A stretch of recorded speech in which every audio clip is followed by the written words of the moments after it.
দেখতে যাবো, তাই তোমাকে এইসব পোশাক ছেড়ে সাদা সিঁদুর শাড়ি নোয়া পরে গ্রামের বাড়ি যেতে হবে। কথাটা শুনে আমার মাথায় আগুন জ্বলে উঠলো। রীতিমতো ইডিয়াটাকে অপমান করে সিঁদুর কৌটা পিচ রাস্তায় ছুঁড়ে ফেলে এলাম।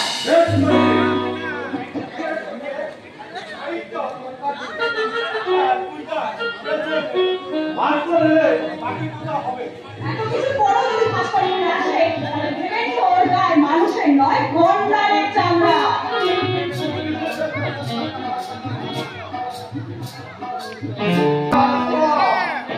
আধুনিক সাহিত্য লিখে বেশ কাজ করেছে। পয়সার অভাবে ভালো জায়গা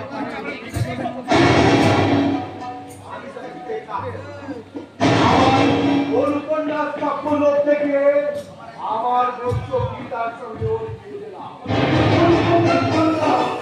ব্যবসা বাড়ল।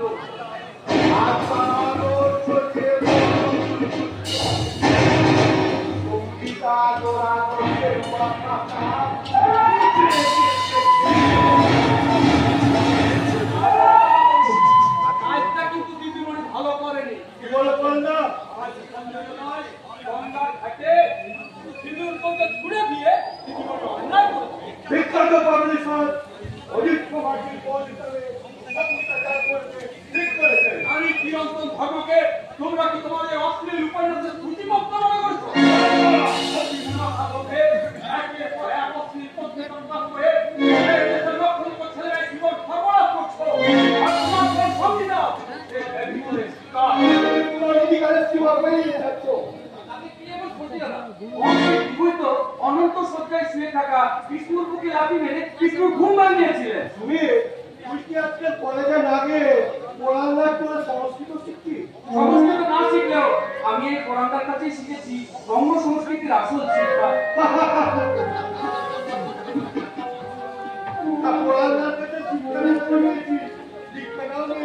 উপেক্ষার হাসি আজ হাসতো ঠিকই, কিন্তু মনে রাখবে তোমার রঙিন জীবন সঙ্গীতাকে টপ করে জামাইবাবুর সাহিত্যের সরকারে চালাকির জাল তুমি ফেলছো না, তাতে একটাও মাছ উঠবে না। দুই চারটা তো দূরের কথা, একটা চিংড়িও না, একটা পুঁটিও না। তুমিও যাবে?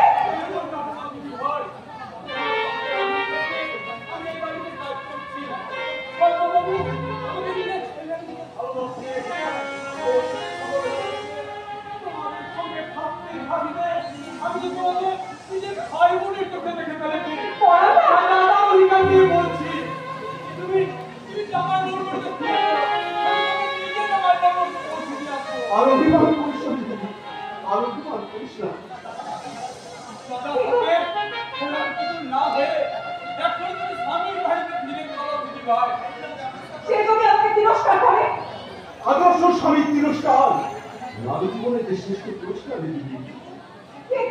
না না, আর কোনো কিন্তু নয়। এই দেখো, আমি তোমার জন্য শাড়ি নিয়ে এসেছি।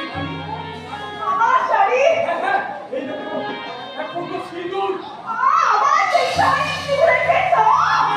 I said you are back out. তোমার দুজনে কাছে বেরিয়ে যাও। বেরিয়ে যাবো? নিশ্চয় নিশ্চয়। তোমরা বেরিয়ে না গেলে দাদার অফিসের কাজগুলো দেখি কমপ্লিট করবে কি করে?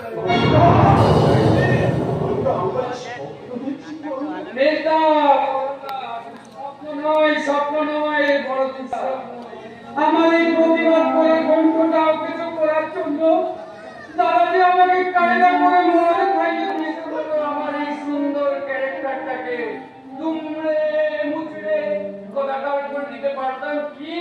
দাদার হুকুমে একটু আগে তোর কাছে পাঠিয়ে দিতে পারতাম কি?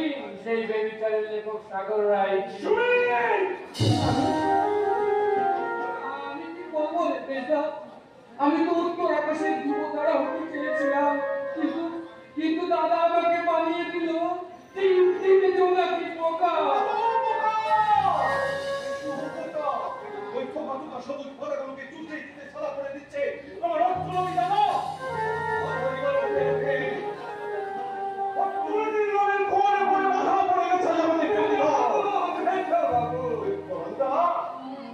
বিবাহিত দিদির স্বামী ফোন করে না, করে বলা ভাই ও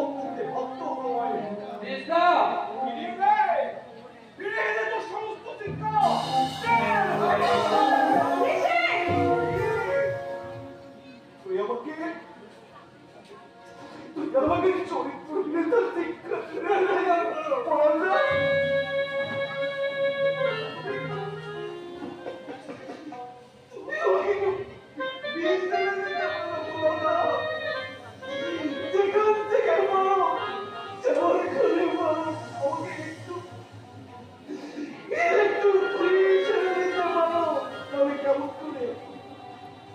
কেমন করে আমি সহ্য করবো আমার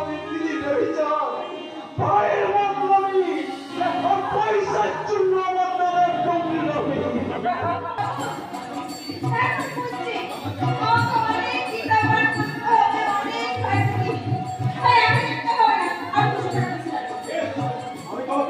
আমি তোমাকে ঢের হারাপ পাঠাবো